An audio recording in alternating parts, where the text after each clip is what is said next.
안녕하세요, 안쌤입니다. 오랜만에 마이크를 들었습니다. 자, 이번 시간에는 6학년 1학기 4단원 비와 비율 첫 번째 시간으로 두 수의 비교를 알아보도록 하겠습니다. 자, 그럼 바로 보시죠. 먼저 비교에 대해서 알아보도록 하겠습니다. 이 비교라는 것은 둘 이상의 사물을 견주어 서로 간의 차이점을 밝히는 일이 비교입니다. 그냥 이것만 봐서는 뭐 정확한 건 잘 모르겠죠. 그리고 또 수학적으로는 기준에 대한 상대적인 크기를 밝히는 일을 비교라고 합니다. 여기에서 중요한 말이 이제 기준에 대한 이 말이 됩니다. 자, 이걸 좀 더 쉽게 설명을 해보면 엄마의 비교 방법을 한번 예를 들어 볼게요. 자, 엄마의 비교 방법. 옆집 철수는 100점이라는데 너는 뭐니? 라고 비교를 합니다. 그러면은 나는 이렇게 대답을 하지요. 내 짝꿍은 50점이란 말이야. 자, 엄마도 비교를 하고 있고 나도 비교를 하고 있습니다. 자, 둘 다 비교를 하고 있는데 여기에서 차이점이 있는데요. 나의 점수는 예를 들어서 80점이라고 하겠습니다. 80점이라고 했을 때 나의 점수는 변함이 없습니다. 80점은 그대로 있는데 옆집 철수의 100점에다가 비교를 하니까 이 80점이 작아 보인다라는 거죠. 그리고 내가 비교를 했을 때는 내 짝꿍은 50점, 내 짝꿍의 50점과 비교를 하니까는 이 80점이 또 높아 보이는 거죠. 자, 이렇게 80점은 그대로 있지만 다른 사람과 또는 다른 사물과 비교를 했을 때 그 상대적인 크기가 이렇게 커질 수도 작아질 수도 있다는 겁니다. 이러한 것들, 상대적인 크기를 밝히는 것을 우리는 비교라고 합니다. 그렇기 때문에 이 비교할 때 기준이 되는 대상이 상당히 중요한 역할을 하죠. 제 엄마가 비교를 할 때는 기준이 옆집 철수였고 그 다음에 나는 내 짝꿍이었습니다. 그래서 이 기준의 대상이 다르기 때문에 서로 다르게 생각을 할 수 있다라는 겁니다. 자, 그러면은 이제 수학적으로 한번 풀어보도록 하겠습니다. 자, 수학적으로 비교를 하는 방법에는 이 뺄셈과 나눗셈 두 가지 방법이 있을 수 있겠는데요. 자, 뺄셈에서는 무엇이 무엇보다 얼마만큼 많다, 또 무엇이 무엇보다 얼마만큼 적다 이런 식으로 표현이 됩니다. 그리고 나눗셈으로 표현하는 방법은 무엇은 무엇의 몇 배이다 라고 할 수 있겠고요. 또 무엇이 무엇보다 얼마만큼 적다 라고 표현을 할 수가 있습니다. 그런데 이것만 봤을 때는 얘하고 서로 같죠. 서로 같다라고 표현할 수가 있겠는데요. 여기에서 얼마만큼은 뭐 예를 들어서 4분의 1만큼 적다 뭐 이런 식의 표현을 이야기를 합니다. 그래서 얼마만큼이 서로 다르게 표현이 되는 부분이죠. 그건 예를 들어서 표현하도록 하겠습니다. 자, 남학생 16명과 여학생 8명이 있을 때 이때 비교를 해 보도록 하겠습니다. 뺄셈으로 비교를 하게 되면은 남학생 16명에서 여학생 8명을 빼니까 8명이 되죠. 그래서 남학생이 여학생보다 8명 많다라고 표현할 수가 있겠고요. 반대로 표현하면 여학생이 남학생보다 8명 적다라고 표현을 할 수 있겠죠. 그런데 나눗셈으로 표현하게 되면은 남학생 수는 16은 8 곱하기 2가 되죠.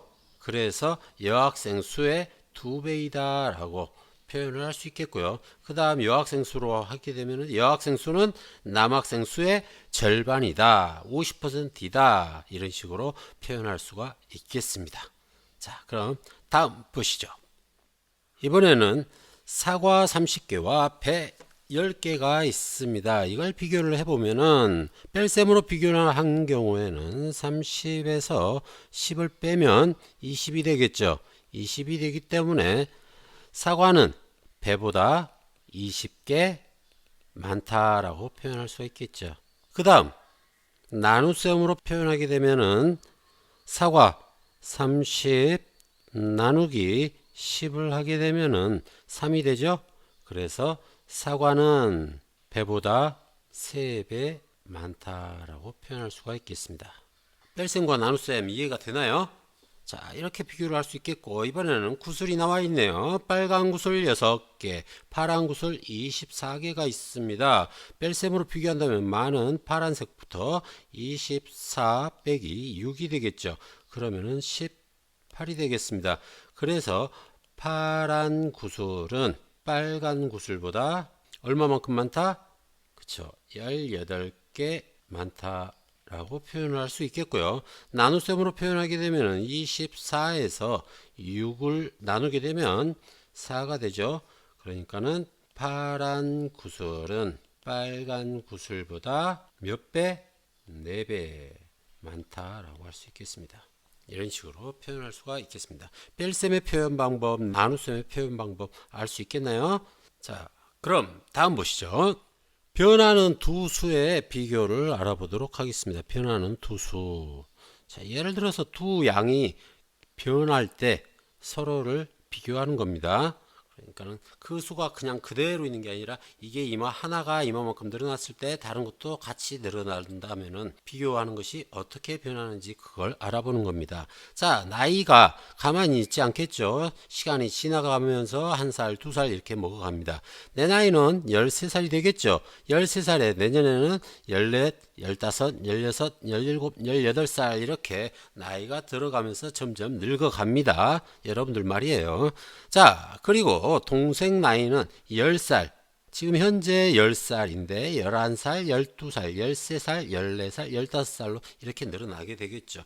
그래서 뺄셈으로 표현하게 되면은 13 빼기 10을 하게 되면 3이 되죠. 그 다음 14 빼기 11도 3, 15 빼기 12도 3, 16 빼기 13도 3, 17 빼기 14도 3, 18 빼기 15도 3이 됩니다. 그래서 뺄셈으로 비교를 했을 때는 항상 3으로 일정하다라는 것을 우리가 알 수가 있겠네요.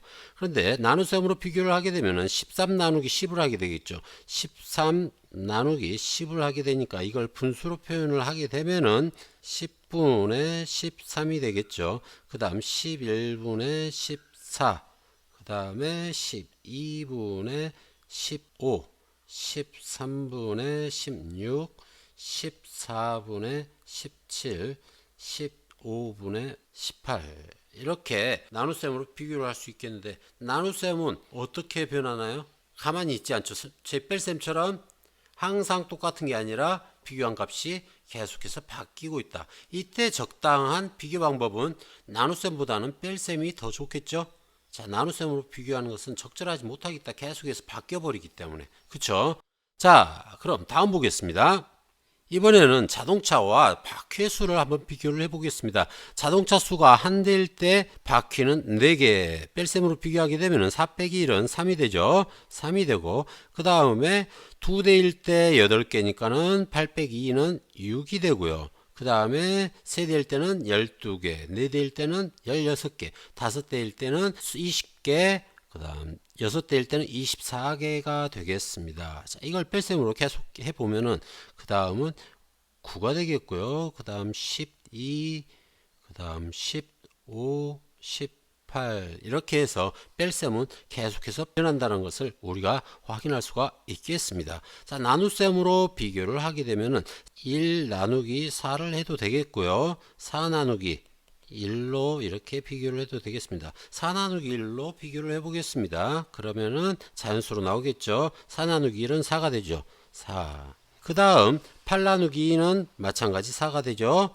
그 다음 12 나누기 3도 4, 16 나누기 4도 4, 20 나누기 5도 4, 24 나누기 6도 4가 되겠습니다. 자, 여기에서는 아까와 달리 나눗셈이 항상 일정하다라는 것을 우리가 확인할 수가 있네요. 그쵸? 그러면은 이 경우에는 뺄셈으로 비교하는 것보다는 나눗셈으로 비교하는 것이 더 적당하겠다라는 것을 우리가 알 수가 있겠네요.